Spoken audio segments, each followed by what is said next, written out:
Imagine a room with 23 randomly chosen people.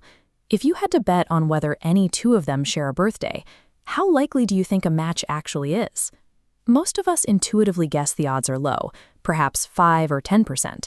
But in reality, once you hit 23 people, the probability of a shared birthday climbs to 50.7%. We struggle with this because our brains default to a selfish perspective. We walk into the room and compare our own birthday to the 22 others, seeing only 22 opportunities for a match. This perspective creates a massive cognitive blind spot. By focusing only on ourselves, we ignore the vast web of potential matches happening between everyone else in the room. The sheer scale of the year makes 23 people seem insignificant. On a calendar with 365 individual slots, a group this small looks like a statistical drop in the ocean. Because the empty space is so vast, a random collision between two dates feels improbable to the naked eye. If we try to track every possible matching scenario forward, the logic becomes overwhelmingly complex. To find the truth, we have to stop looking at the problem head-on and completely reverse our strategy. Instead of searching for a match, mathematicians use inversion.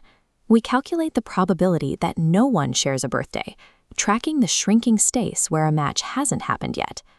The first person takes any of the 365 days. The second person must pick from the remaining 364 to avoid a match. The third person has 363 safe days left. With every new person added, the sliver of safe, unclaimed days fractionally decreases. To reach 23 unique birthdays in a row, you have to win this increasingly difficult game of probability 23 times without a single mistake. Calculating this shrinking negative space reveals how quickly a room runs out of the mathematical runway needed for everyone to remain unique. Our intuition fails because we count individuals, but the math counts the hidden connections between those individuals. Person 1 checks their birthday against 22 others. Person 2 has already been compared to Person 1, checking only the remaining 21. As every node connects, the web explodes. A room of just 23 people creates 253 unique pairs to consider. When we multiply the odds of no match across all 253 pairs, the probability of everyone remaining different drops to 49.9%. Having 253 chances to find a match in a 365-day year transforms a perceived long shot into a mathematical coin flip.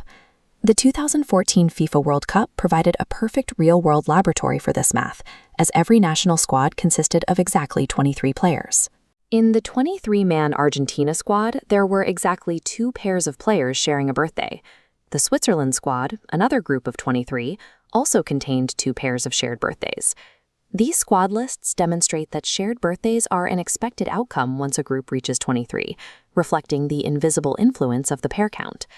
This combinatorial math isn't limited to birthdays. It scales up into the millions of data points used in modern digital security. In cryptography, a hash collision occurs when 2 different digital documents accidentally produce the exact same digital signature. Hackers use a birthday attack to exploit the math of pairs, forcing these collisions with far fewer attempts than our intuition would predict. DNA profiling operates on the same logic. A forensic profile is made of discrete markers, the biological equivalent of a birthday. In a database of millions, the number of potential pairs grows so large that the chance of 2 unrelated people sharing a coincidental match is much higher than most people realize. The birthday paradox shows how easily we underestimate quadratic growth, how fast connections multiply compared to individuals. Ignoring these hidden networks leaves both our digital security and our legal systems vulnerable to our own linear blind spots.